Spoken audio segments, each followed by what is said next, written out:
Hello aspirants, I hope आप सभी अच्छे से तैयारी कर रहे होंगे। आपका मेरे YouTube channel maths with concept में हार्दिक स्वागत है। गाइस, जैसे कि मैंने आपको प्रॉमिस किया था कि जो 1500 एमसीक्यूज की पीडीएफ मैंने आपके DSSS TGT के एग्ज़ाम के लिए बनाई थी, जो कि टोटली आपके अकॉर्डिंग टू न्यू सिलेबस के अकॉर्डिंग है, कि उन एमसीक्यूज का सॉल्यूशन मैं आपको यूट्यूब पर कराऊंगी। अब से हम उसी सीरीज को करेंगे और डेली 10 से 15 क्वेश्चंस अपने एमसीक्यूज़ के सोल्व करेंगे, जो कि एमसीक्यूज़ हमारे फिल इन द ब्लैंक्स की फॉर्म में भी हैं, ट्रू फॉल्स की फॉर्म में भी है, स्टेटमेंट की फॉर्म में भी है और एमसीक्यूज़ की फॉर्म में भी है। तो गाइज, आज के जो हमारे एमसीक्यूज़ हैं लिमिट एंड कंटिन्यूटी टॉपिक से है, क्योंकि लिमिट और कंटिन्यूटी का टॉपिक हमारा कंप्लीट हो चुका है 60 डेज बैच में, जो कि पेज नंबर 78 के एमसीक्यूज हैं। तो पहला एमसीक्यू है हमारा, ये एमसीक्यूज हमारे फिल इन द ब्लैंक्स की फॉर्म में है। ठीक है, तो पहला हमारा क्वेश्चन है, a function F x is continuous at a point x equal to a. एक फंक्शन एफ एक्स जो कि कंटिन्यूस है किस पॉइंट पर, एक्स इक्वल टू ए पर। If limit x tends to a f x, तब limit x tends to a f x की value क्या होती है, बताओ। कोई फंक्शन हमारा किस पॉइंट पर कंटिन्यूस है, ए पॉइंट पर कंटिन्यूस है, तब limit x tends to a f x की वैल्यू क्या होगी, बताओ। मैंने आपको एक चीज़ बताई थी कि कोई फंक्शन अगर कंटिन्यूस होता है तो उसमें 3 चीज़ें होती है। क्या क्या होती है भाई, कि limit x tends to a minus f of x equal होगा limit x tends to a plus f of x, और इक्वल टू किसके होगा, एफ ऑफ ए के। यानी कि अगर कोई फंक्शन कंटिन्यूस होता है तो तब क्या होता है कि उसकी left hand limit equal to होते हैं राइट हैंड लिमिट के, और इक्वल टू किसकी होती है, फंक्शन की वैल्यू के। और मैंने जब आपको लिमिट को क्वेश्चंस कराए थे तो इसको बोला था, इसको बताया था कि इसको क्या बोलते हैं हम, तो इसको बोलते हैं हम कंबाइन करके limit x tends to a f of x. तो limit x tends to a f x किसके इक्वल हो गया बेटा, एफ ए के। तो यहाँ पे भर देंगे एफ ऑफ ए, यही हमारा इसका क्या हो गया, आंसर हो गया। ठीक है, सेकंड क्वेश्चन है, हमसे पूछा है limit x tends to a x square minus 1 over x minus 1 की क्या वैल्यू होती है। ठीक है ना, देखो बहुत सारे क्वेश्चंस हम सिंपली सोल्व कर सकते हैं, बहुत सारे क्वेश्चंस हम फॉर्मूले की हेल्प से सोल्व कर सकते हैं, और कुछ क्वेश्चंस को हम एल हॉस्पिटल रूल की हेल्प से क्या कर सकते हैं, सोल्व कर सकते हैं। अब देखो इसमें ये वैल्यू भरो 1, तो इसको भरेंगे यहाँ पे, तो 1 माइनस 1 अपॉन 1 माइनस 1, ये कितना हो गया, 0 अपॉन 0 हो गया ना। तो ये कैसी फॉर्म आ गई हमारी, इनडिटर्मिनेट फॉर्म, यानी कि इसे मुझे क्या करना पड़ेगा, सिंप्लीफाई करना पड़ेगा। तो इसको सिंप्लीफाई तो हम ए स्क्वायर माइनस बी स्क्वायर के फॉर्मूले से कर सकते हैं ना। तो फॉर्मूला लगाएंगे, limit x tends to 1 x minus 1 और x plus 1 upon x minus 1। ठीक है, एक्स माइनस 1 से हमारा एक्स माइनस 1 क्या हो गया है, कैंसिल हो गया। अब क्या वैल्यू बची, limit x tends to 1 x plus 1, value put कर दो इसमें, 1 प्लस 1, तो कितना आंसर हो गया, 2। कितना आंसर हो गया इसका, 2 आंसर हो गया। ठीक है,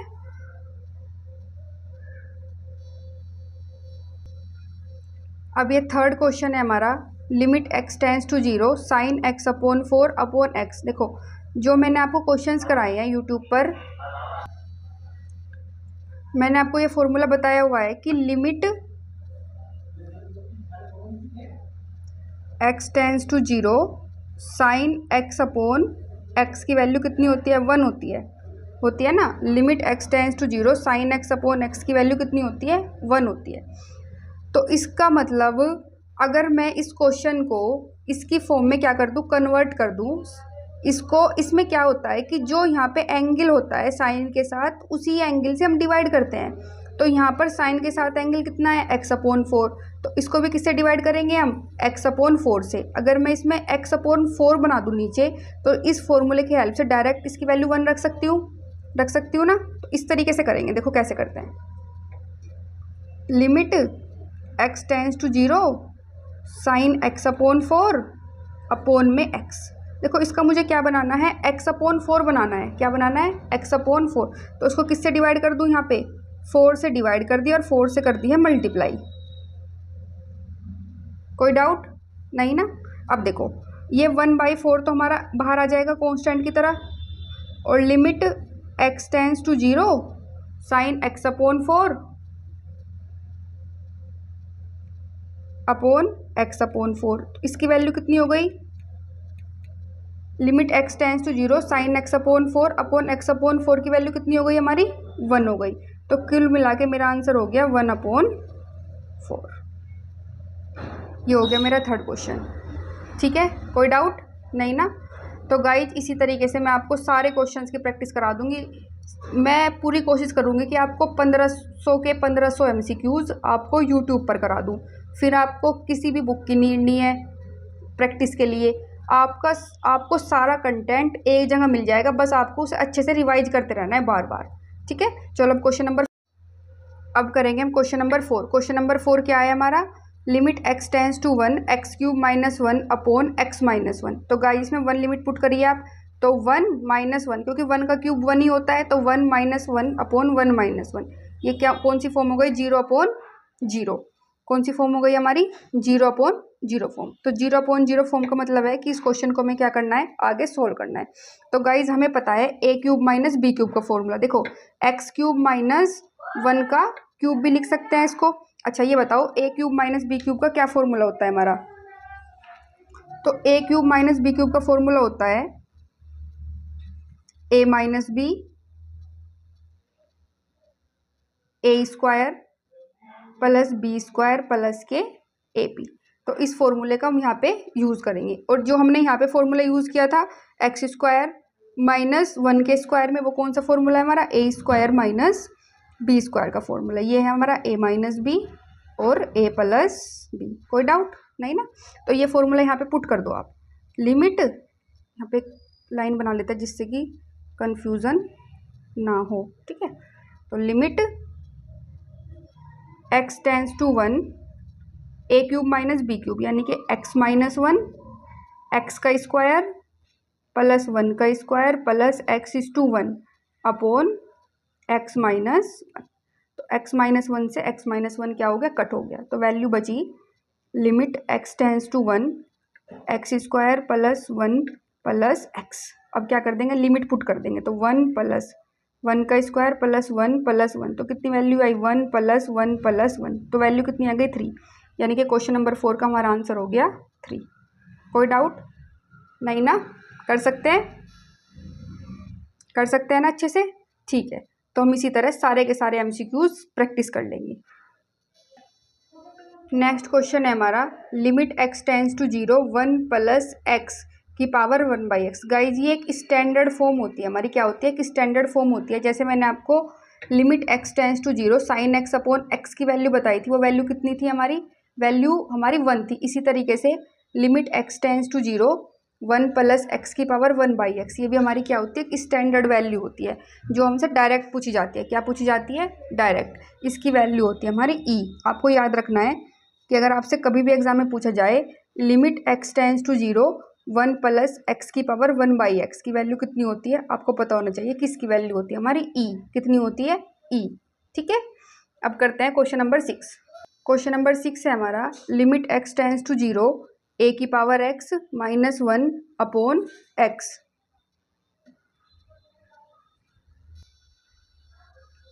limit x tends to 0 a की पावर x - 1 अपॉन x। इसकी हमें क्या निकालनी है, लिमिट वैल्यू निकालनी है। तो लिमिट वैल्यू कैसे निकालेंगे हम, पहले आप पुट करिए a की पावर 0 - 1 अपॉन 0।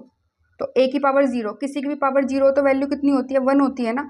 तो 1 - 1 अपॉन 0, तो कुल मिला के वैल्यू हो गई हमारी 0/0।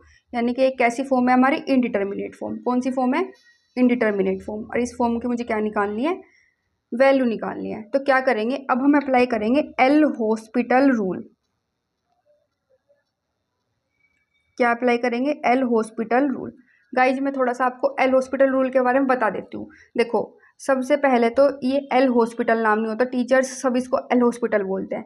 इसका नाम होता है एल होपिता। क्या होता है, इसमें हमारा एस और एल दोनों के दोनों क्या होते हैं, साइलेंट होते हैं। क्या बोलते हैं इसको, एल होपिता। ठीक है, ये मैं आपको एक एक्स्ट्रा इन्फॉर्मेशन दे रही हूँ। ठीक है, एल होपिता। ठीक है, और इसका नाम एल होपिता क्यों है इस रूल का नाम?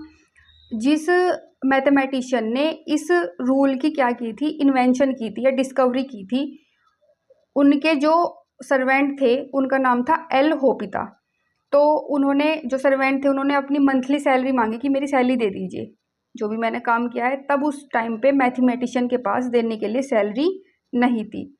तो उन्होंने क्या किया, जो ये रूल फाइंड आउट किया था कि किसी भी इंडिटरमिनेट फॉर्म को हम कैसे सोल्व कर सकते हैं, ये रूल एल होपिता को दे दिया था कि आज के बाद से मैं ये नहीं बोलूँगा कि ये रूल मैंने बनाया है, सब ये बोलेंगे कि ये रूल एल होपिता ने बनाया है। और उसी के नाम पर, अपने सर्वेंट के नाम पर ही उन्होंने इस इंडिटरमिनेट फॉर्म के क्वेश्चन को सोल्व करने के मेथड का नाम रखा था एल होपिता रूल। क्या रखा था? L'Hopital rule. चलो ये तो एक एक्स्ट्रा इन्फॉर्मेशन हो गई। अब क्वेश्चन सोल्व करते हैं। एल होपिता रूल क्या होता है? एल होपिता रूल होता है कि जो आपका फंक्शन है उसमें जो आपका न्यूमरेटर है और जो आपका डेनोमिनेटर है, क्या, जो आपका न्यूमरेटर है और डेनोमिनेटर है, यानी कि जो आपका अंश है और हर है, उसका डिफ्रेंशिएशन करते रहो। क्या करते रहो? डिफ्रेंशिएशन करते रहो, न्यूमरेटर का भी और डेनोमिनेटर का भी। और कब तक डिफ्रेंशिएशन करना है? कब तक डिफ्रेंशिएशन करना है? तब तक डिफ्रेंशिएशन करते रहना है जब तक आपको फाइनाइट वैल्यू ना मिल जाए। क्या ना मिल जाए? फाइनाइट वैल्यू ना मिल जाए। जब तक फंक्शन इनडिटरमिनेट वैल्यू देना बंद ना कर दे। जब फंक्शन इनडिटरमिनेट वैल्यू देना बंद कर देगा तब आप डिफरेंशिएशन करना क्या कर देंगे? बंद कर देंगे। अब देखो कैसे अप्लाई करते हैं इसको। ये है लिमिट x टेंस टू 0। मैंने बोला है ऊपर वाले का, न्यूमरेटर का भी डिफरेंशिएशन करना है और डेनोमिनेटर का भी डिफरेंशिएशन करना है। तो डी डी एक्स करिए a की पावर x माइनस 1 का और डी डी एक्स करिए x का। देखो ध्यान से समझते रहो। Limit x tends to 0। अच्छा बताओ a की पावर x का डिफरेंशिएशन क्या होता है? बताओ बेटा क्या होता है a की पावर x का डिफरेंशिएशन? तो a की पावर x का डिफरेंशिएशन होता है a की पावर x log a, होता है ना, माइनस 1 का डिफरेंशिएशन क्या होता है? 0 होता है। और x का डिफरेंशिएशन क्या होता है? 1 होता है। तो वैल्यू रखो। तो ये वैल्यू बनी मेरी limit x tends to 0 a की power x log a। Minus 0 से कोई फर्क नहीं पड़ा, 1 से डिवाइड करेंगे तो कोई फर्क नहीं पड़ा। तो कुल मिला के वैल्यू बनी मेरी a की पावर x log a। अब यहाँ पे वैल्यू रखेंगे आप, लिमिट x टेंस टू 0 लिखने की जरूरत है, सीधा वैल्यू पुट करिए a की पावर 0 log a। a की पावर 0 की वैल्यू कितनी होती है? 1 होती है ना, 1:2 log a। तो कितना आंसर आ गया? log a हमारा क्या हो गया? आंसर। ठीक है, log a क्या हो गया हमारा? a की पावर 0 की वैल्यू 1 टू log a, 1 की मल्टीप्लाई log a में करेंगे तो आंसर क्या हो गया हमारा? log a। कोई डाउट नहीं ना? अब नेक्स्ट क्वेश्चन करते हैं। Question number 7। क्वेश्चन नंबर 7 क्या है? If f x equal to x minus, ये हमारा बड़ा ब्रैकेट x। देखो इसको बड़े ब्रैकेट x को हम क्या बोलते हैं? Where x denotes the greatest integer less than और इक्वल टू x। देखो क्या बोलते हैं मोड x को, या फिर हमारा जो हमारा बड़ा ब्रैकेट x है उसको बोलते हैं ग्रेटेस्ट इंटीजर लेस देन और equal to x then f x की वैल्यू क्या होगी जब x हमारा लाई करता है 3 और 4 के बीच में। अच्छा, ग्रेटेस्ट इंटीजर लेस देन और इक्वल टू x, आपको ये समझना पड़ेगा कि ये होता क्या है हमारा। देखो जैसे मैं लिखती हूँ कि पहले आपको समझना है कि ये क्या होता है। ये होता है ग्रेटेस्ट इंटीजर लेस देन और इक्वल टू x, है ना, कि जब इस ब्रैकेट से बाहर वैल्यू आएगी तो वैल्यू होती क्या है। जैसे मैं आपको लिखती हूँ 2, तब इस 2 इंटीजर की वैल्यू कितनी होती है? 2 होती है। लेकिन अगर मैं लिखती हूँ 2.1, तब भी इसकी वैल्यू होती है 2। यानी कि ये अपने से पहला क्या लेता है? इंटीजर वैल्यू लेता है। जैसे मैं लिखती हूँ 1.9, तो 1.9 की वैल्यू हो गई 1। जैसे मैं लिखती हूँ 25.5, तो ये वैल्यू होगी हमारी 25। यानी कि ये पॉइंट वाली वैल्यू को छोड़ देता है और अपने से पहली एकदम कौन सी वैल्यू लेता है? Integer value. जैसे मैं लिखती हूँ 0.9, तो 0.9 से पहला इंटीजर कौन सा होता है हमारा? 0। क्या होता है? 0।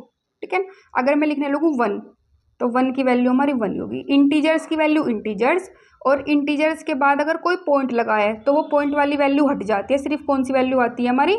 Integer value. जैसे 1.9 में 0.9 हमारा डेसिमल वैल्यू है, और 1 हमारी इंटीजर वैल्यू है, तो आंसर हो गया 1। ठीक है ना। जैसे ये 0.9 हमारा क्या होता है 0.9, तो 0 क्या है यहाँ पे इंटीजर और 0.9 क्या है हमारी डेसिमल वैल्यू, तो इसकी वैल्यू कितनी हो गई हमारी 0.9। अब इसने बोला है कि जो हमारा fx है उसकी value x minus greatest integer less than और इक्वल टू x। तब इस fx की वैल्यू क्या होगी जब x लाई करता है किसके बीच में, 3 और 4 के बीच में। किसके बीच में लाई करता है, 3 और 4 के बीच में। तो यानी कि 3 और 4 के बीच में कोई भी वैल्यू हो सकती है।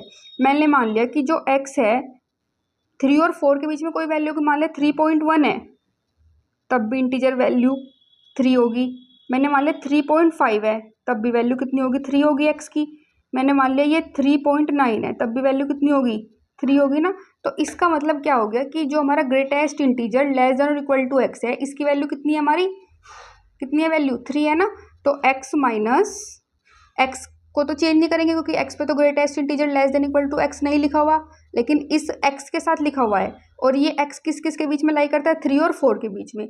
और 3 और 4 के बीच में जो हमारी पहली और छोटी इंटीजर वैल्यू है वो कितनी है, 3। कितनी है, 3। तो इसकी वैल्यू हो गई x माइनस 3। तो इस तरीके से इस तरह के क्वेश्चन सोल्व किए जाते हैं। ठीक है गाइस, ये क्वेश्चन बहुत इंपॉर्टेंट है।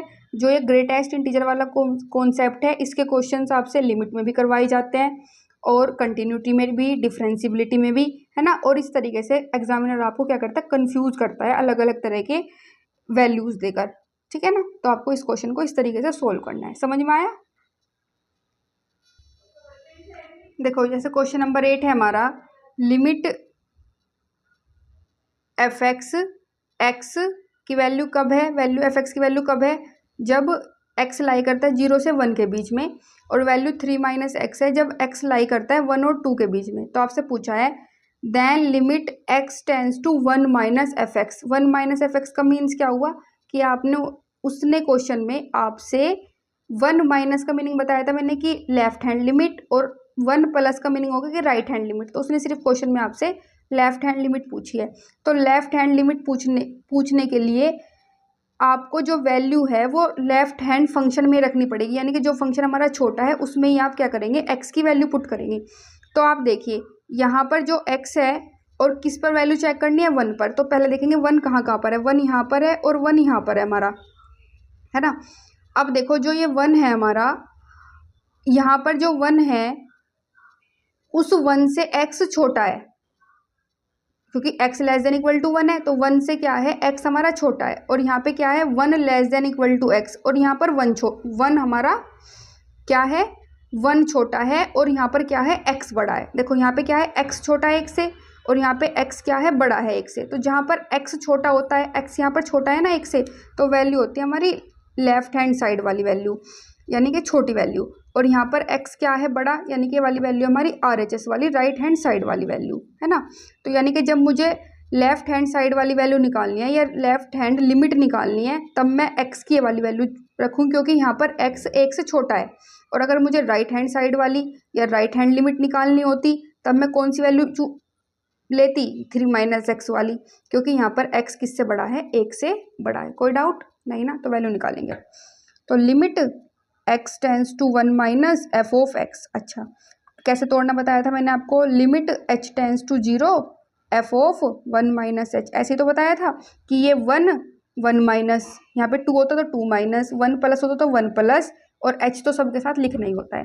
अब मुझे मेरे लेफ्ट वाली वैल्यू निकालनी है, तो लेफ्ट वाली वैल्यू कौन सी है, ये वाली वैल्यू। तो जहाँ जहाँ क्वेश्चन में x है वहाँ पर आप क्या पुट कर देंगे, 1 माइनस एच को क्या कर देंगे, पुट कर देंगे। तो करिए put, limit h tends to 0, x की जगह क्या पुट करना है, 1 माइनस एच। तो यहाँ पे 1 माइनस एच पुट करिए 1 माइनस 0, कितनी वैल्यू आ गई हमारी 1। तो हमारा आंसर हो गया कुल मिला के कितना आंसर हो गया हमारा, 1 आंसर हो गया। ठीक है, अब नेक्स्ट क्वेश्चन करते हैं।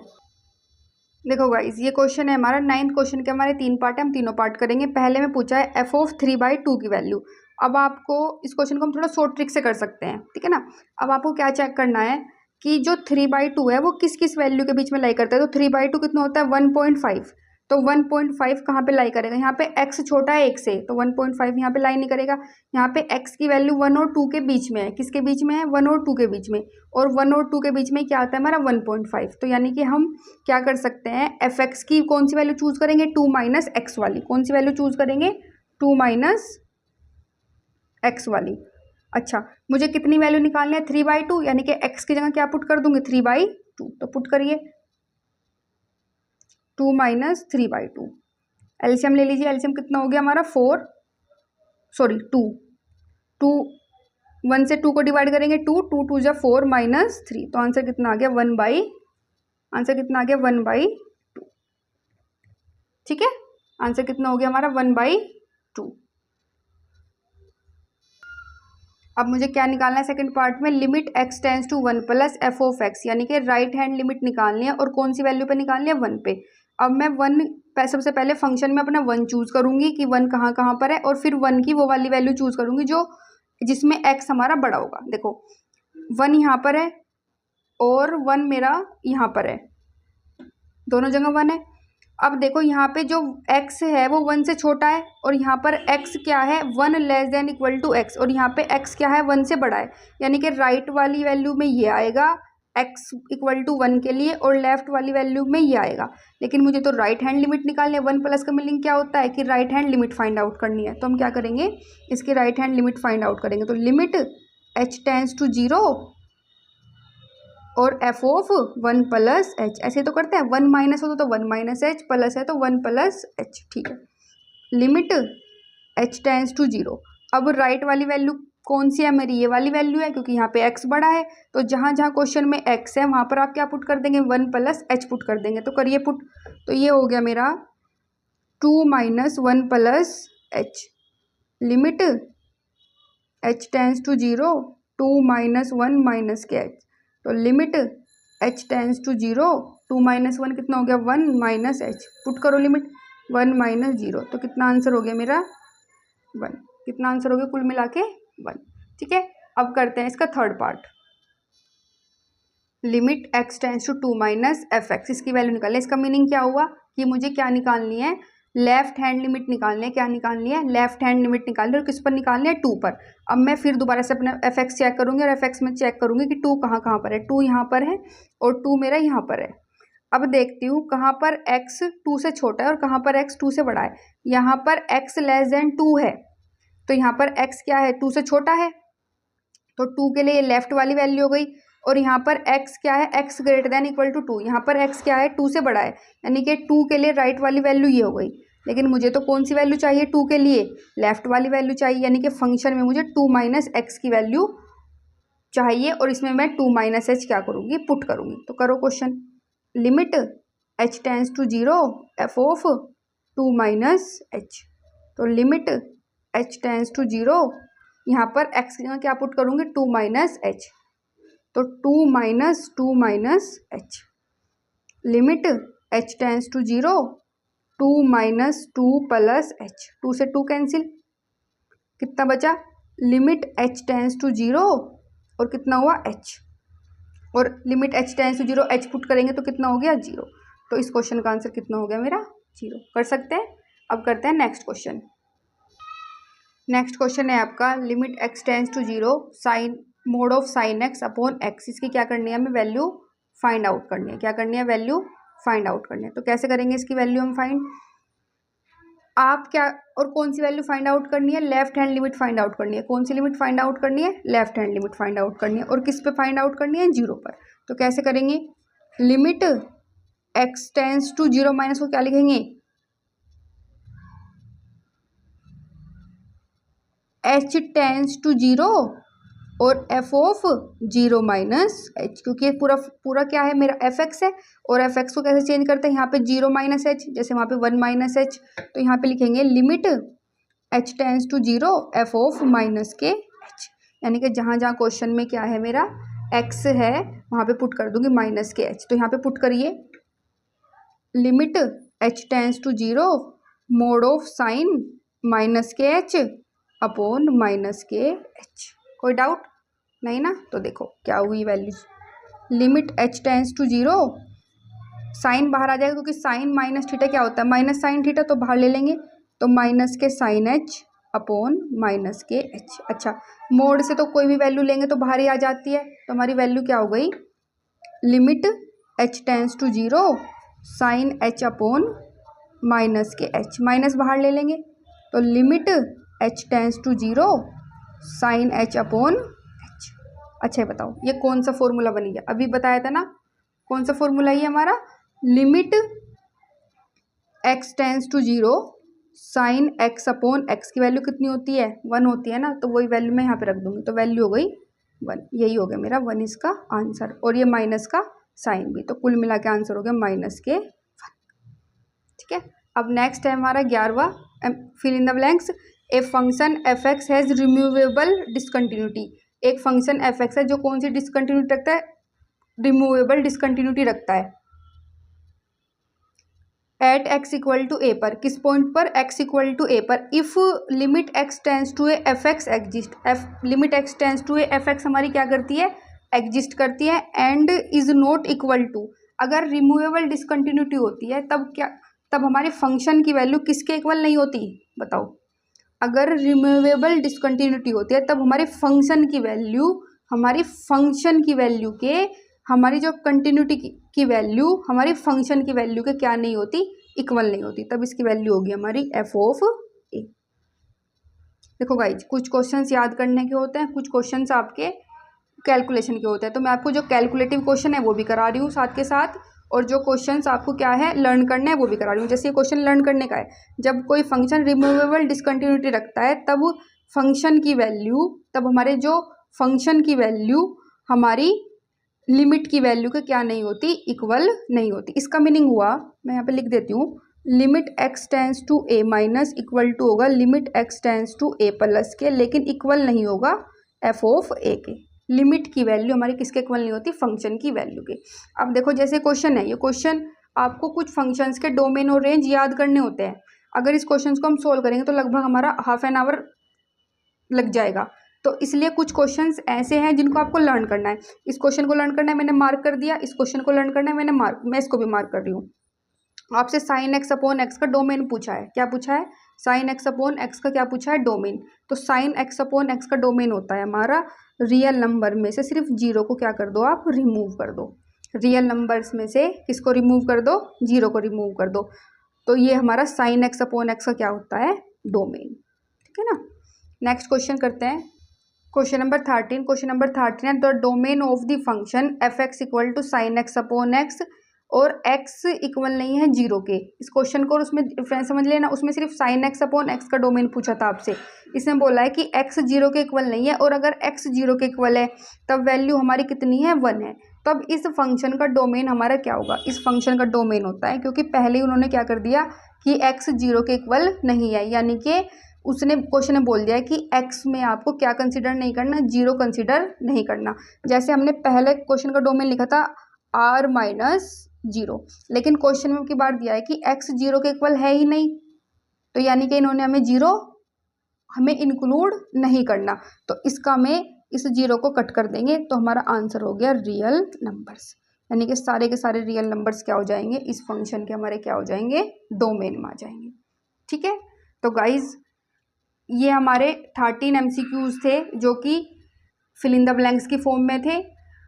कल जो हम करेंगे वो MCQs की फॉर्म में होंगे, और जो हम परसों करेंगे वो ट्रू फॉल्स की फॉर्म में होंगे। इस तरीके से हम एक एक सेट लेते रहेंगे अपने MCQs का, और उन्हें क्या करते रहेंगे, सोल्व करते रहेंगे, जिससे कि आपके जो चैप्टर्स मैंने आपके करा दिए हैं उनकी आपकी अच्छे से प्रिपरेशन हो जाएगी। आपको क्वेश्चंस नहीं देखने पड़ेंगे कहाँ से प्रैक्टिस करें, और आपका बेसिक बहुत अच्छा हो जाएगा, और आपका कॉन्फिडेंस लेवल भी बहुत ज़्यादा अच्छा हो जाएगा।